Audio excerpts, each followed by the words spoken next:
안녕하십니까. 저는 청원파트너병원 소아청소년과에 있는 마성현입니다. 오늘 그 폐렴에 대한 질문이 패턴에서 올라와 있어서 그 사례를 중심으로 해서 우리 앞으로 폐렴 치료를 어떻게 할 것인가에 대해서 오늘 좀 설명을 드리고자 합니다. 제가 우선 사라지게 하고요. 자, 그러니까 이 이제 폐렴의 질문 내용은 이렇습니다. 11월 5일 날 진단이 됐고 엑스레이를 했는데 15일 찍어보니까 엑스레이 보니까 좀 더 심해진 감이 좀 있어요. 그래서 어떻게 할 거냐. 그래서 내일 질문 내용 이런 겁니다. 네, 보시면 만홍새 이하로 폐렴을 진단받았고 검사해 보니까 MRMP가 나왔고 마이크로라이드 내성을 가지는 마이크로플라즈마 양성이 나왔습니다. 그리고 뒤가지 입춘도 이렇게 나왔고요. 그래서 이제 약 먹고 이렇게 해보니까 좋아졌다는 얘기예요. 근데 약은 뭐 사용했냐면 우리가 마크로라이드 내성을 가지는 필름인데도 불구하고 마크로라이드만 사용해도 완전 좋아졌어요. 근데 뭐 이제 추가적으로 보면 스테론도라는 스테로이드를 오일 먹었습니다. 그리고 다 좋아졌어요. 그런데 엑스에 나빠져 있으니까 이제 선생님이 당황하신 겁니다. 이걸 이제 입원하다 그래 하더라도 그래 보고 입원하지 않는다. 다음에 뭐 수액마저도 안 한다는데 그런 줄 말씀드리면 이 환자는 좋아지고 있는 거기 때문에 더 이상 항생도 필요 없고 입원도 필요 없고 수액도 필요 없습니다. 왜냐하면 항생제 내성을 가진다 분명히 그 결과가 나왔다지 않습니까? 근데 그 항생제를 바꾸지 않아도 좋아졌다는 얘기는 이 환자는 저절로 좋아질 가능성이 높다라는 겁니다. 어? 아니, 저런 폐렴이 저절로 좋아진다고요? 예, 좋아지기도 합니다. 근데 우리가 이때까지는 몰랐죠, 이때까지는. 그게 문제가 됐던 겁니다. 그래서 그거에 대해서 오늘 설명을 드리겠습니다. 이렇게 말씀드렸던 거고요. 그래서 만약에 이제 좋아졌다는 것을 보면 스테로이드가 조금 도움을 주지 않았을까 그런 생각이 듭니다. 자, 여기서 또 걱정. 감염 환자에서. 저는 폐렴 환자에서 우리는 스테로이드를 쓰게 되면 만약 전공의 때 썼으면은 뭐 굉장히 혼났을 겁니다. 그럼 과연 그게 혼날 이유가 될 것인가에 대한 오늘 고민을 한번 말씀을 드리도록 하겠습니다. 자, 폐렴 역학은요. 보시면 과거에 우리 선생님들 연세 많으신 분들은 폐국인의 폐렴이 생각보다 좀 있어서 경험을 많이 하셨고요. 그런데 지금 우리가 경험하는 폐렴들에서 보면 세균성 폐렴, 그러니까 전형적 세균성 폐렴이죠. 윤곽과 폐렴은 거의 보기가 힘들어졌다. 이유는 그러니까 우리나라에서 2003년도부터 폐국인 백신을 좀 사용했고요. 2014년도부터는 국가 접종 사업이 들어가서 폐국 접종률이 거의 97% 세계 최고 수준으로 됐습니다. 그러다 보니까 폐균에 의한 중증 감염, 뭐 폐렴을 포함해서 다 줄어버렸는데 굉장히 많이 줄었거든요. 그래서 중증 감염이 많이 줄었고 폐균 폐렴도 거의 줄었다. 이게 나왔고요. 예. 자, 그러면 우리가 옛날에 배울 생각해 보면 열이 나면 폐렴이 확인되면 항생 입원시키고 열 떨어질 때까지 계속 데리고 있다가 지혜번해지고 결핵 검사 했던 시대가 있었고요. 그다음에 IV 안티바이오틱스는 무조건 일본 루틴으로 사용을 해야 되는 거고 쓰지 않으면 우리 스태프들한테 진짜 어마어마하게 비난을 받았고요. 마크라이들도 나이가 든 애들한테 같이 쓰는 걸로 배웠습니다. 과연 맞을까요? 그러니까 엑스레이를 보면 아침에 찍고 또 그다음 또 찍고 또 찍고 하는데 항생 환자가 좋아지고 있는 상태라고 하면 굳이 그렇게 멸종이 필요 없다라는 겁니다. 그러다가 이제 폐렴이 있는데 불구하고 이렇게 계속 지속이 되면 방코마이신 플러스 3대 세팔로스폴린을 사용했는데 과연 이것도 맞을까? 해열제는 우리가 여태까지 표만 썼어요. 새벽 3시에 애가 일어나면 애 깨워서 해열제 먹이고 닦이고 보호자는 잠도 못 자고 짜증나고 그런 경우입니다. 과연 이건 맞을까? 아니라고 생각합니다. 해열제도 정맥 주사를 줄 수 있으면 더 나을 것이다 말씀드릴 수 있고요. 그다음에 이제 호흡기 PCR 검사는 우리가 이제 지금 부정하기 때문에 믿을 것이 안 된다라는 결론적으로 말씀드릴 수 있습니다. 어, 그리고 우리나라 각자로 굉장히 부족하기 때문에 지금 가이드라인 발표했지만 과연 그게 우리가 받아들일 수 있는 수준이냐에 대해서도 고민할 필요가 있고요. 승인 필름 진단은 더 진짜 뭐 엉망입니다. 뭐 초기 평가 뭐 대부분 책에 나오는 내용 다 아실 거고 더 중요한 건 뭐냐? 환자의 제너럴 어피어런스, 환자의 상태가 어떤지를 보는 것이 굉장히 굉장히 중요하다. 이런 말씀을 드리고 싶습니다. 그러니까 아이들은 얼굴에 보면 다 나타나요, 병원충 정도가. 근데 그거를 우리가 이제 터득을 해야 된다는 겁니다. 예. 그러니까 소아과 전문의를 할 수 있는 거고요.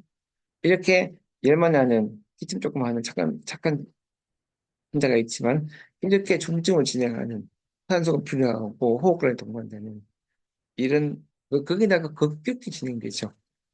이런 환자들은 우리가 아, 조심해야 되겠다는 겁니다. 그러니까 이런 환자들은 들어올 때부터 벌써 이제 느낌이 딱 오죠. 아, 중증이구나.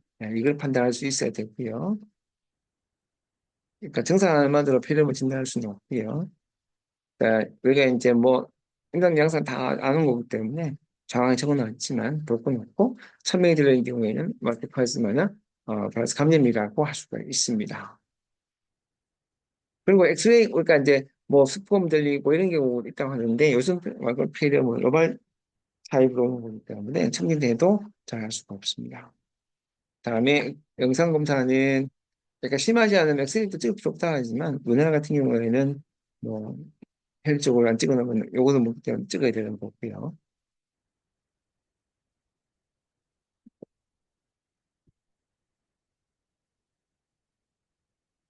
폐렴은 어떤 분류를 해야 될 거냐? 일단 원인적 분류 해야 되는데 원인적 같은 경우에도 어, 생우수 폐렴과 비전형적인 생유 폐렴과 다음에 바이러스 폐렴이 세 가지가 있습니다. 그렇죠? 전형적 생유수 폐렴은 급격히 진행한다. 굉장히 빨리 나빠지고 환자 상태 위기가 보인다가 특징이고요. 주로 어린아이 많고요. 두 번째, 비정형적인 세로스페럼은 우리나라에 마이코플라즈마만 거의 남아있다 생각하시면 되고요. 남은 바이러스는 주로 5세 이하에서 주로 이제 바이러스 폐렴이 잘 걸리는 걸로 되어 있습니다. 이 폐렴 원인을 우리가 이제 그런 원인 쪽으로 본다라면 당장 검사에서 결과가 나오지 않았기 때문에 첫 대면에서 환자의 첫 대면에서 그러니까 판단할 수 있는 그러니까 근거는 그러니까 미생물학적으로는 할 수가 없고요. 뭐 나오는 뭐 항원 검사나 뭐 이런 PCR 검사도 굉장히 제한점이 많기 때문에 하기가 쉽지 않고요. 판단하기가 굉장히 어렵다고 말씀드립니다. 그래서 어떻게 판단해야 될 거냐? 자, 이런 폐렴이 왔으면 그러니까 노발 타입이고요. 때는 2011년도 마르파즈 유행할 때였고요. 환자는 이렇게 상태가 멀쩡합니다. 그럼 이런 아이가 왔는데 이런 폐렴이 보이는데 우리가 이것을 입원해서 치료해야 될 거냐? 아이를 항상 사용해야 될 거냐 고민이 필요한 거죠. 자, 이런 거를 뭐라고 하냐면 가벼운 기침과 예를 들면 착한 폐렴. 이게 뭐냐면 에티피컬 박테리얼 뉴모니아. 대부분 차지하는 것이 마이코플라스마 폐렴이라고. 다음에 클라미디아 클라미디아가 아니고 레지오넬라 같은 경우도 있지만 소아들은 거의 없고 되어 있고요. 자, 이렇게 급격히 진행하는 유증에 보이는 폐렴. 이것을 이제 우리가 전형적인 세균性폐렴, typical 박테리얼 뉴모니아입니다. 주 원인균이 뉴모코쿠스인데, 그러니까 말씀을 드렸지만 백신 접종에 의해서 뉴모코칼 뉴모니아 폐부인 폐렴은 거의 이제는 보기가 힘들어졌다. 이렇게 말씀을 드릴 수가 있는 겁니다. 그래서 지금 선생님들께서 보시는 대엽성 폐렴, 글로벌 뉴모니아의 거의 대부분의 원인이 마이코플라스마라는 거예요. 예, PCR 검사 믿지 마시고 말씀드렸고요. 그래서 경험치 진단법은 뭐냐? 급격히 진행한 나쁜 폐렴, 전형적인 세균 폐렴과 열과 기침을 하지만 증상이 급격히 진행하지 않고 약간 열받는 아픈 착한 폐렴, 이것이 에이티피컬 박테리아 뉴모니아고요. 파라뉴모니아는 우리가 너무 잘 알습니까? 열나고, 예, 증나고 많이 다치고 어리니까 보호자도 붙이는 것이 바이럴 뉴모니아의 특징이 되겠습니다. 그래서 저항性세균 폐렴은 어느 날 갑자기 시작하고 굉장히 빨리 진행하고 위중해 보인다. 이것이 답입니다. 이건 볼 것도 없습니다. 네, 당연히 이제 그 세균 배양 검사를 해야 되고요. 네, 이겁니다. 두 번째는 정지 폐렴, 비정지 폐렴은 서서히 진행한다. 환자 상태는 얘가 폐렴 맞아? 할 정도로 상태가 좋다. 대부분. 네, 이 특징입니다. 애플블 유모니아 오브 인펀시라고 있습니다. 주로 이제 ECI에 맞고 대부분 이제 보면 CMV나 마이크로스 호미니스나 레스파리아 티쿰 이런 것도 있지만 굉장히 드문 알려져 있고요. 특히 RSB도 이렇게 올 수 있는 거 되어 있습니다. 그래서 스타카토 커피라는 특징을 가지고 있습니다. 이렇게 시간 지나고 하시지만 어, 우리나라에서는 플랜비디아나 CMV나 마이크로플라스마 호미니스나 이라플라스마 이라티쿰에 의한 이런 폐렴은 아니었다. 말씀드릴 수 있고요. 아스피린, 잘 하지 않습니까? 눈물도 많고, 기침도 많고, 때에 따라서는 눈곱도 끼이는 이런 폐렴. 톡식해 보이지 않지만 굉장히 애가 많이 붙일 수 있고, 보호자도 걱정이 많다. 이유는 나이가 어리기 때문에 그렇습니다. 물론 발진도 먼저 수도 있겠지만 드물죠. 그러면 세균스페럼이 생기는 거는 우리가 상기도에 균이 침략이 돼 있다가 이것이 혈액을 통해서 각 장기에서 이제 등을 일으키게 되는 그런 등의 기전을 보이고요. 대개 이제 그 주기암이나 부비용량은 관계 없지만 폐렴이나 내막염 걸리게 되면 굉장히 심각하게 올 수가 있겠죠. 그래서 그러니까 이런 콜로니즘 줄이기 위해서 우리가 이제 항생제, 이제 백신 사용을 하고 있는 거고 항생제는 아니고요. 다음에 자, 어, 이 코비드 19 바이러스 감염에 대한 그 백내 규정인데 어, 이렇게 감염이 되게 되면 면역 반응이 일어나게 되고 어, 그 숙주의 면역 상태에 따라서 면역이 반응이 굉장히 적은 사람들은 감기처럼 지나가는 것이지만 면역 반응이 굉장히 심하게 일어나는 사람들이 있습니다. 주로 면역이 떨어지는 사람들, 대부분 다 만성병을 가진 이 노령층이 되겠죠. 고위험군 환자들은 면역 반응이 심하게 일어나게 되고, 그러니까 이제 이렇게 이제 면역 반응이 증가된 염증 사이토카인 때문에 각 장기 손상을 줄 수 있고요. 자기 손상에 따른 결과물로서 보면 폐로 가면 폐렴 보이는 거고, 뇌로 가면 뇌로 보이는 거고, 간으로 가면 간염을 보이는 겁니다. 그런 바이러스나 이 마크로프라스 똑같은 개념이거든요. 마크로플라즈마는 각 장기에 가서 직접 손상을 주는 것이 아니라 증가된 사이토카인 때문에 종기 손상을 받았고 그것을 우리 눈으로 확인했을 때 우리는 뇌입니다, 혈액입니다. 이렇게 진단을 붙이는 겁니다. 그러니까 멍이 든 거죠 한마디로. 예. 장기 멍이 들었고 멍이 회복되기가 시간이 걸리는 것이지만 통증 없이 그러니까 피부에 목마르는 경우 있죠, 그죠? 예, 남은 경우 있죠. 회복기에는 그럴 때 역시 치료하는 것 똑같이 이 환자들 좋아지고 나면 좀 이렇게 손상이 남아있다 하더라도 항리 사용 없이 저는 좋아지기 때문에 기다리면 좋아진다는 것이 특징입니다. 그래서 앞에 서두에 말씀드렸던 그 환자도 제가 항리 필요 없다고 했던 이유는 거기 있고요. 그래서 우리가 이뮤 시스템에서 인플라메이션, 네. 그래서 이거를 우리가 이해를 잘 할 수 있어야 된다는 것이죠. 자, 이렇게 패럼이 있으면, 굉장히 심해 보이지 않습니까? 이게 아주 뭐 전형적인 생리 패럼이지만, 나로 후에 이렇게 된다는 겁니다. 당연히 스테로를 사용을 했고요. 어, 어떻습니까? 네, 아주 만족스럽습니다. 네. 이런 경우가 적어도 이제 폐구의 폐렴, 아주, 어, 급격히 진행이 나쁜 폐렴은 아니라는 겁니다. 그렇죠?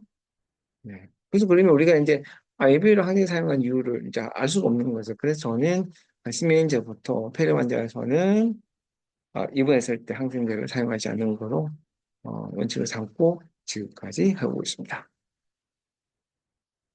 그래서 인펙션과 인플라메이션을 구별을 할 수 있어야 되거든요. 자, 검사는 폐렴 환자 검사 어떻게 할 거냐? 혈액병 검사는 진짜 위중한 사람들은 할 필요가 있고, 그렇지 않은 사람들은 할 필요가 없다라는 거고, 그럼에도 불구하고 양성률이 굉장히 낮은 한계점이 분명히 있습니다. 다음에 분자 생물학적 검사, PCR 검사가 되겠지만, PCR 검사는 이렇게 이제 무증상 감염이 많이 나오는 거기 때문에 바이러스 말도 굉장히 한계점이 있다라는 것이고, 환자의 상태와 잘 연관을 질 수 있어야 될 것 같습니다. 그러니까 이제 멀티플렉스 PCR 우리가 지금 사용하고 있는데, 이거 설명을 드리면, 우리가 이제, 어, 남아있는, 몸에 있는 핵산을 증폭을 하는 거고, 한번 증폭했을 때 이 기준점을 넘어가면 양성을 판단하는 거고, 그거를 어, CT 밸류를 합니다. 그러니까 한 번 증폭해서 그러니까 우리가 양성을 나온다는 건 뭐냐면 이미 감염이 된 상태에 얼마 지나지 않아서 세균이나 바이러스의 그 핵산 로딩이 굉장히 많은 상태고요. 그렇기 때문에 조금만 증폭해도 이제 양성이 나오는 거지만 이게 증폭 횟수가 많아진다는 거는 그만큼 몸에 있는 그 미생물의 그 핵산의 양이 적은 거기 때문에 현재 감염이 아니라 과거 감염을 반영할 수 있는 거거든요. 그래서 우리나라 같은 경우에는 그 증폭한 횟수를 너무 많이 올려놨기 때문에 진단에 오히려 오류될 수가 있다라는 점 말씀을 드리고 싶습니다. 이 데이터를 보면 그래서 우리가 증폭한 CT 밸류의 값에 따라서 양성과 엄선의 차이가 너무 많다라는 거죠. 네, 그렇기 때문에 CT 밸류가 굉장히 중요한데 현재 우리나라 국내에서 나오는 호흡기 PCR 검사는 되게 CT 밸류가 42로 굉장히 높게 측정이 되어 있습니다. 그렇기 때문에 진단은 신뢰성이 굉장히 떨어지는 겁니다. 그렇기 때문에 결과적으로 이렇게 나오는 겁니다. 바이러스는 4개, 세균은 2개. 진단 도대체 그 검사가 원인이 뭐라는 겁니까? 이걸 다 잡는다, 치료한다. 이것도 말이 안 되는 이야기고 그러니까 제가 본 관점에서는 이 환자는 이 PCR 검사에서 원인을 알 수가 없고 세균은 무시해야 된다 말씀을 드렸고 할 필요 없는 거거든요. 그렇기 때문에 이건 바이러스 폐렴이고요. 항생제는 사용할 필요가 없었다. 이렇게 말씀드릴 수가 있습니다. 그럼 선생님들 생각하시는 것이 세컨드리 인펙션 생각하지만 역시 우리나라에 아까도 말씀드렸지만 이런 백신 접종이 없기 때문에 세컨드리 인펙션도 많이 줄었기 때문에 거의 생각 안 하셔도 됩니다. 펜네스 올라온 질문입니다. 백일애와 햄프로스 양성입니다. 둘 다 위 양성의 가능성이 높습니다. 뭐, 왜냐하면, 백일에는 우리가 이제 PCR 할 때 타겟 유전자가 2개 이상을 해야 되는 건데, 물티플렉스에서는 R481만 한 거기 때문에 이게 백일애가 아닐 수도 있습니다. 네, 그렇고요. 두 번째는 햄프로스 인플루엔자는 여기 상대 유근이기 때문에 위 양성입니다. 아무 의미가 없습니다. 그래서 이 환자는 아무것도 치료 안 해야 됩니다.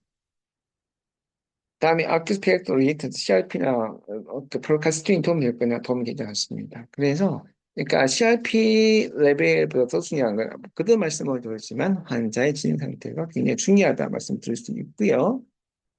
다음, 그러니까 경험적 진단법이 뭐냐? 급격히 진행되는 아픈 폐렴. 그래도 아프긴 아픈데 급격히 진행되지 않은 착한 폐렴.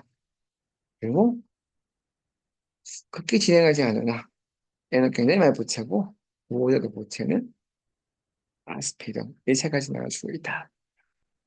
원인으로서는 우리가 당장 알 수도 없지 않습니까? 그래서 착한 폐렴, 나쁜 폐렴, 그리고 아이도 엄마도 굉장히 흥분하고 보채는 바이러스 폐렴 이 세 가지로 나눌 수 있다. 그러면 딱 보는 순간 얘가 왜 이래? 라고 느껴지는 정도로 상태가 나쁘면 이건 급기 진행한 세균성 폐렴. 어? 나 폐렴 맞아?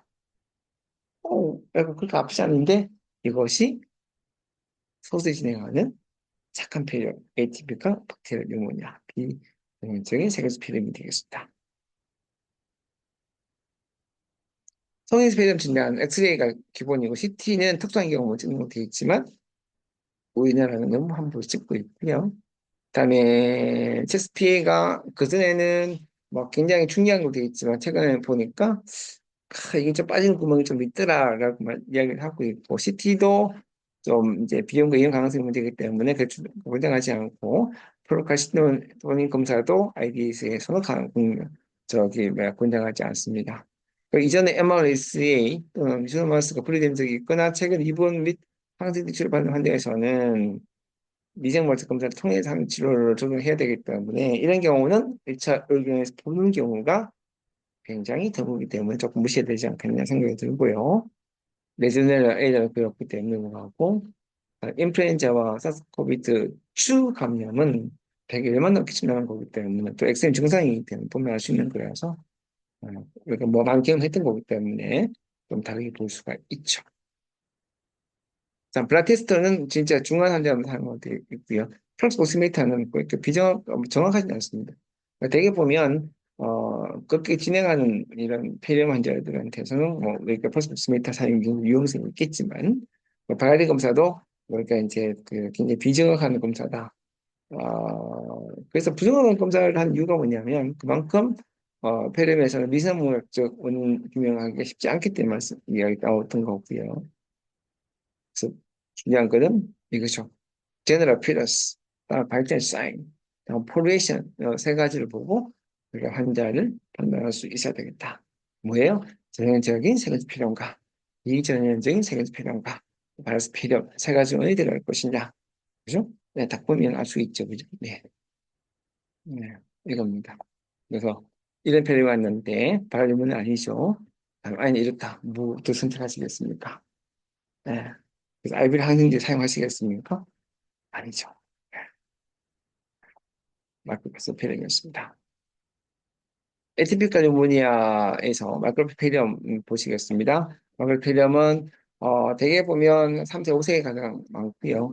그다음에 4년, 7년 주기로 유행을 하고 있고요. 우리나라 같은 경우는 2011, 15, 19, 23년부터 현재까지 유행하는 특히 그 마크로페렴은 한 1년 이상 유행을 좀 하고 있는 것 같습니다. 자, 뭐 쭉 다 아시는 것부터 넘어가고요. 그다음에 콧물 이런 게 전혀 없고 양간 증상 거의 없고요. 월킹 유무니아라는 건 뭐냐면 멀쩡해 보이는데 폐렴이다. 뭐 이런 게 되는 거죠, 그렇죠? 그러니까 말 경험들 해보셨을 겁니다 이번에. 대개 증상은 2주 만에 좋아지는 거 되겠고 1,000명이 들을 수도 있다. 약간 천식처럼 보일 수도 있습니다. 실제로 이제 그 마크로라이드를 사용하니까 마크로스 환자에서 FV1이 감소한 효과도 가질 수 전인 경우도 있다고 합니다. 엑스레이는 정상인 경우부터 해서 아주 이퓨전이 심하게 차는 것 다양하게 있다고 되어 있고요. 나머지 이퓨전이 뭐 네크로틴 유무 이런 것들은 너무 적기 때문에 무시하셔도 됩니다. 정리 기조는 이 2015년도에 우리가 이제 리뷰 아티클인데 이게 아마 정확한 표현일 겁니다. 대개는 가볍고 셀프 리미팅 디지를 하는 겁니다. 그러니까 무슨 얘기냐면 우리가 마크로 내성을 가진다 하더라도 마크로라이드 사용하는 거는 꼭 그래도 좋아지더라는 겁니다. 그렇게 사용하는 거거든요. 이론적으로 안 맞지 않습니까? 결국 그래서 한국에 필요 없이 좋아졌다라는 거를 이미 우리가 2011년도와 15년도에 경험을 했습니다. 우리가 모르는 사이에. 예. 그럼에도 불구하고 어떤 마크로라이드가 뭔가 내성 가지겠다 안 가졌던 간에 마크로라이드는 퍼스트 초이스 약물이 되겠습니다. 그런데 마이크로플라즈마 피렘에서 중요한 병리 기준 중 하나가 뭐냐면 호스트의 하이퍼 이뮨 리액션이라는 겁니다. 이놈이 하이퍼 리액션 나타남으로써 인플라메이터리 사이토카인 증가되면서 이게 폐에 가면 폐렴이고요. 내려가면 내염이 되는 거고요. 심장에 가면 심근염이 되는 겁니다. 결국은 우리가 보는 거는 인플라 사이토카인 때문에 그 장기 손상을 주는 거 우리가 눈을 보는 거거든요. 그냥 먹는 거 똑같은 거예요. 그러니까 멍이 탁 들어올 때 굉장히 아프고 막 그러니까 피부도 변했지만 좀 시간 지나고 나면 눈은 안 아프고 어, 가만히 있으면 안 아픕니다. 근데 몸은 들어있어요. 어떻게 됩니까? 치료 없이 제대로 좋아지는 겁니다. 똑같은 비유가 될 겁니다. 그래서 우리가 이면 모더레이트 트리트먼트 스테로이드와 아이바이지 치료가 굉장히 도움이 됐다. 이렇게 표현하고 있고 특히 시비아 인펙션입니다. 그래서 도움이 된다는 겁니다. 그러면 시비아 인펙션에서 코티코스테로이드 알바이 도움이 되는데 또 시비아를 빼고 나면 도움이 안 될까? 역시 도움이 될 수 있습니다. 그래서 아까 처음에 그 케이스 했지만 그 소론도라는 스테로이드 약물 사용하니까 좋아졌던 이유가 여기에 있습니다. 그러니까 시비아 인펙션에 사용할 수 있는데 시비아를 빼고 나면 그냥 인펙션에 사용할 수 있다라는 겁니다. 그래서 2012년도에 이 아티클이 나왔고요. 2017년도에 15년도 유행했으니까 그걸 바탕으로 저 아까 우리 저널에 나왔습니다. 콜티코스테로이드 알바이지가 도움이 되더라. 근데 언제 쓸지, 얼마 쓸지, 그다음에 양을 어떻게 할지는 아직 합의된 바가 없다라는 거고 지금도 없습니다. 그러니까 이런 커플리케이션이 생기지만 이건 항생제와 연관이 없습니다. 사용과 관계 없다는 이야기고요. 굉장히 드물다. 항생제를 쓴다고 해서 이런 합병증들이 줄어들지는 않습니다. 감염의 명성은 짧게 유지되기 때문에 재감염 잘 되는 거고, 균은 이 상기들 쪽에 약 4개월 정도 먹을 수 있어서, 그러니까 위양성이 나올 가능성도 꽤 있더라. 이렇게 말씀드릴 수 있습니다. 마크로라이드 레지스턴트 마이크로플라즈마 유모니에 MRMP에 대해서 다시 한번 알아보겠습니다. MRMP, 그러니까 내성을 가진 기전은 항생제에 붙는 그 부위에서 아미노산이 취하게 되면서 항생제의 결합을 제대로 못하도록 해서 내성을 가지는 것이고요. 이것은 아직까지 왜 이런 일이 생기고 왜 이런 것이 유행하는지 잘 모릅니다. 그래서 항생 사용과 굳이 연관짓기는 힘들고요. 어쨌든 간에 우리나라에서는 시간 지날수록 많이 증가가 되고 있습니다. 예. 우리나라 같은 경우는 2019년, 20년 사이에 조사된 자료에 따르면 약 78.5%가 내성을 가지는 것으로 알려져 있고요. 다만 이 자료는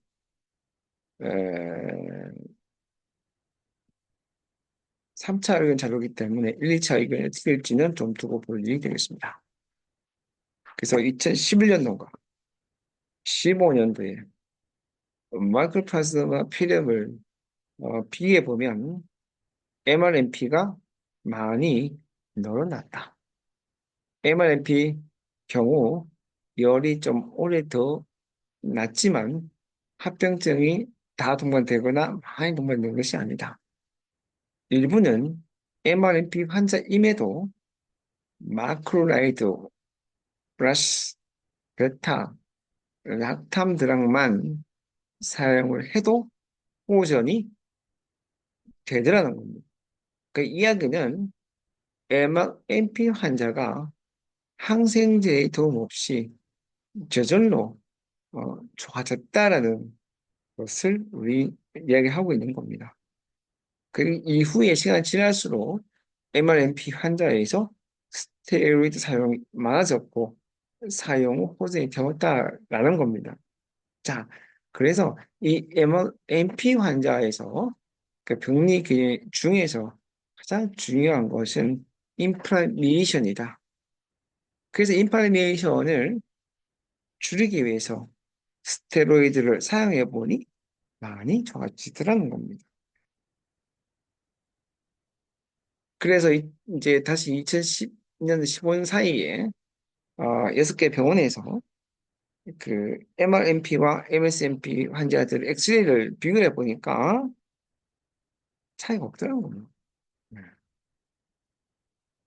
그래서 MRMP와 MSMP 차이는 임상적으로 차이가 하나도 없더라. 그러면 MRMP의 임상 양상은 도대체 뭐냐? 의심할 수 있게 뭐냐는 겁니다. 단서는 뭐냐? 없습니다. MRMP가 좀 더 중증 감염 일으키는 거냐? 그렇지도 않더라. MRMP 감염에서 마크로라이드 사용제를 사용해도 좋아지는 이유는 뭐냐? 절로 좋아지기 때문에 그런 겁니다. 그럼 임상 결과를 결정한 자는 도대체 또 뭔데?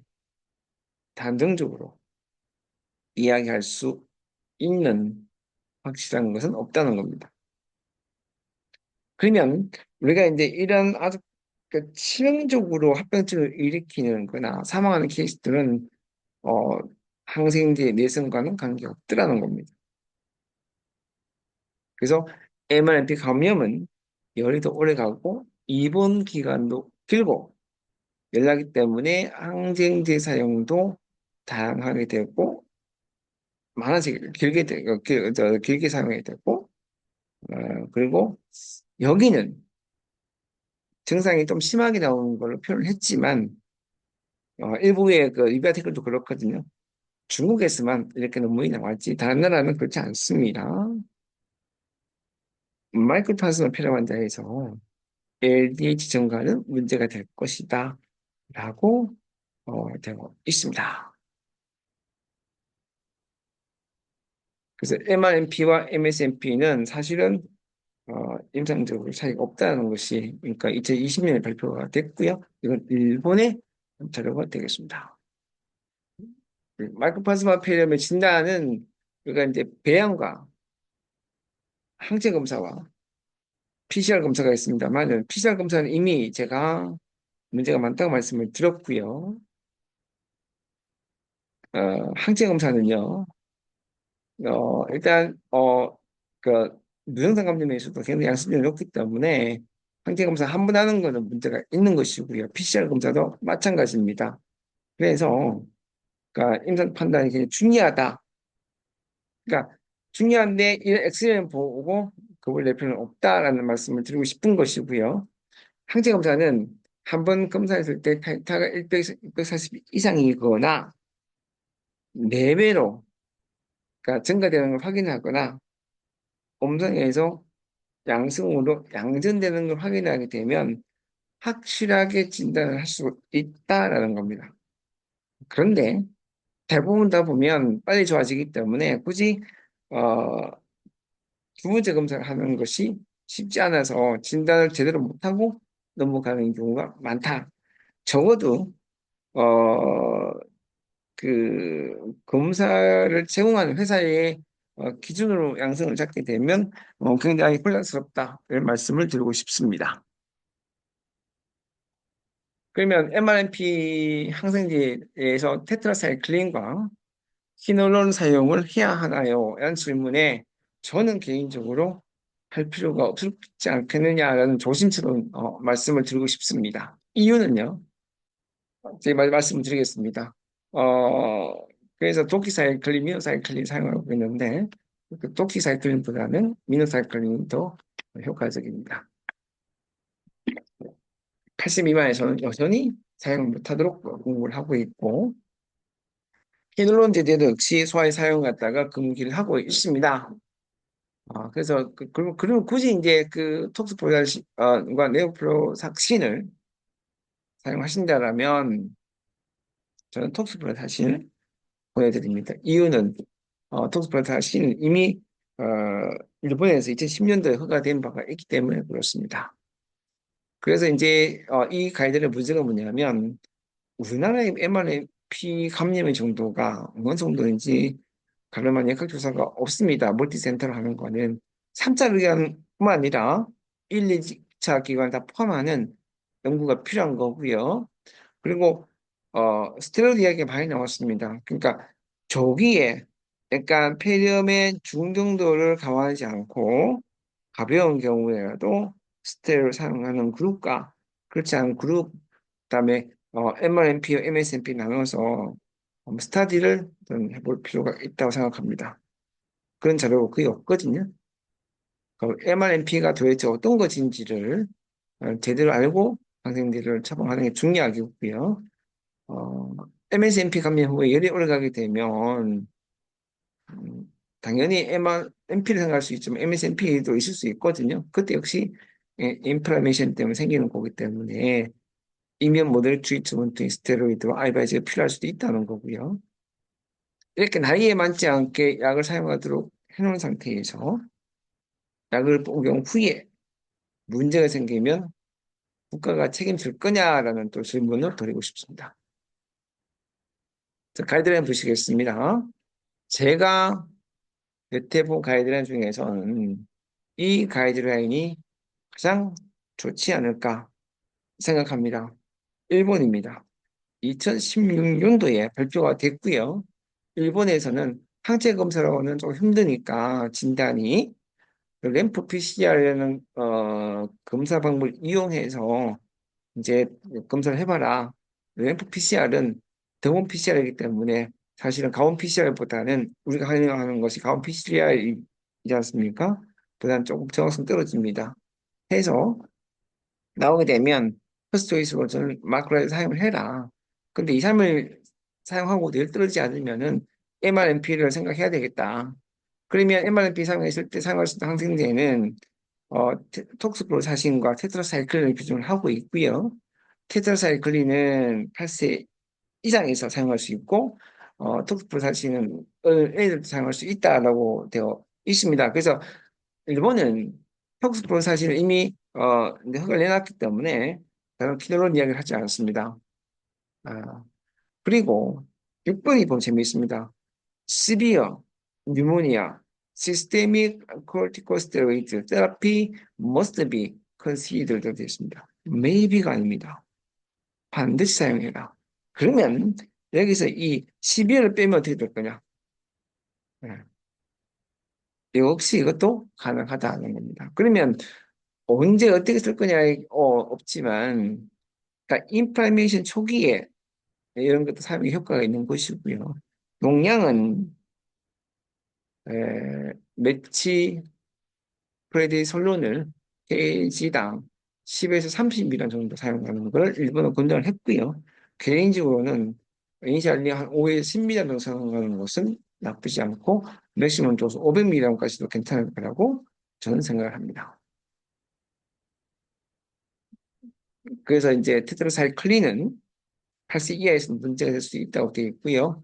프로키논도 마찬가지로 애들 사용하는 거는 문제가 될 수 있다고 되어 있어서 사실은 리스크와 베니핏을 생각해서 보호 설명 후에 사용할 수 있어야 된다고 생각합니다. 저는 개인적으로 이 두 가지 약물을 거의 사용하지 않고 있습니다. 네, 톡스플로사신 일본에 허가됐다는 말씀을 드렸고요. 그러면 MRMP에서 코르티코스테로이드를 사용을 어떻게 할 거냐에 대한 말씀을 드려보겠습니다. 그러니까 MLMP에서 일하는 거는 열이 좀 올라가는 거고요. 일하는 거는 이뮨 리액션 때문에 나타나는 거 되어 있고요. 그것 때문에 생겼던 사이토카인 때문에 생기는 걸로 지금 알려져 있습니다. 그다음에 PK를 이제 그 이용한 익스트라풀모나리 디지에서 항생사에 사용하는 거는 익스트라풀모나리 맨스피스 보이는 경우에는 지수박사 그 다음 낫다고 되어 있고요.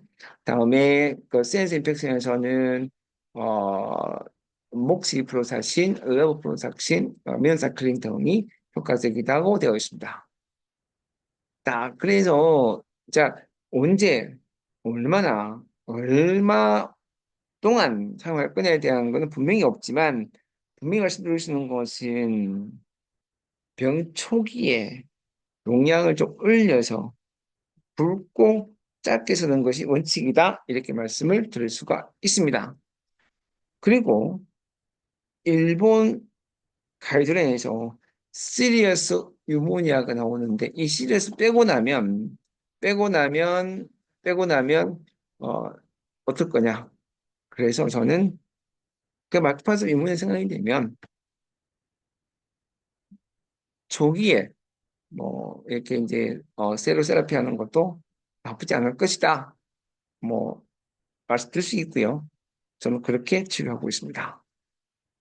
이거는 2019년부터 22년, 20년 2월까지 MRMP, MSMP 환자 모든 환자에서 어, 스테로이드를 사용해 보니까 MRMP 환자도 스테로이드 사용하니까 좋아져서 후지 중간에 방식들을 바꾸지 않았다.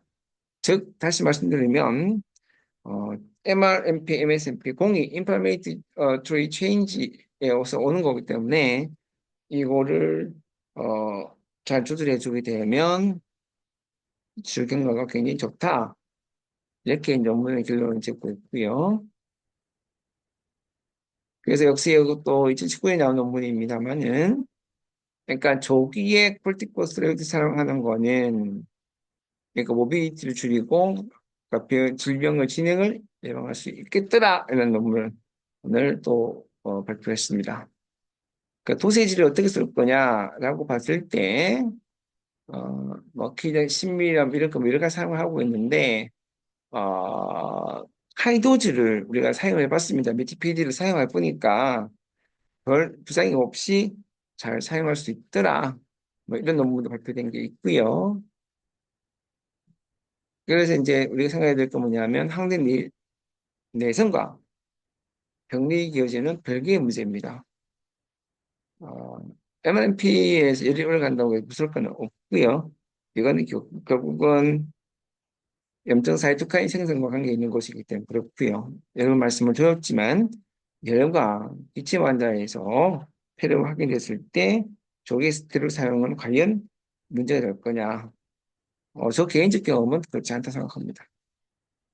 정리를 하면 그러니까 인플라메이티 체인지가 처음에 생겼을 때 이렇게 산불을 비교하게 되면 인플라메이션이 일어났어요. 일어났는데 이럴 때 이렇게 박에서 물을 뿌리게 되면 불이 금방 줄어들지 않습니다. 확 진행되겠죠. 환자 나빠지는 겁니다. 그래서 이런 안티 인플라메이션 치료는 조기에 아주 굵고 짧게 치료를 해야 된다. 이것이 중요한 결론이 되겠습니다.